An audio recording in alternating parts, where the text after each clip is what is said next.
Hello বন্ধুরা, এর আগে ভোলা মাছ এনেছে বাজার থেকে, দেখিয়েছি। আজকে ভোলা মাছটা রান্না করছি। তো মাছটা আমি ভেজে তুলে নিচ্ছি। এবার আমি মিক্সিতে মধ্যে আদা, রসুন, পেঁয়াজ, টমেটো আর কাঁচা লঙ্কা এই দিয়ে আমি পেস্ট করে নেব।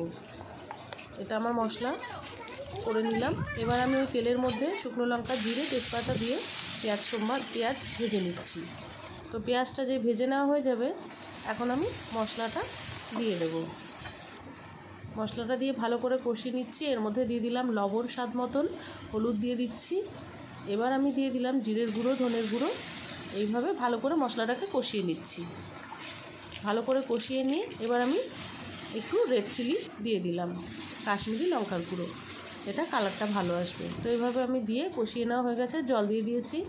এবার আমি ঝোল ফুটে গেছে, মাছগুলো এক এক করে ছেড়ে দিচ্ছি।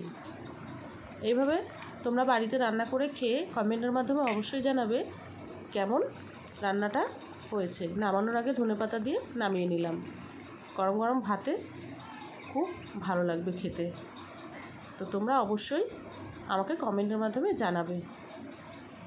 দেখো, রান্না কমপ্লিট। এইভাবে গরম ভাতের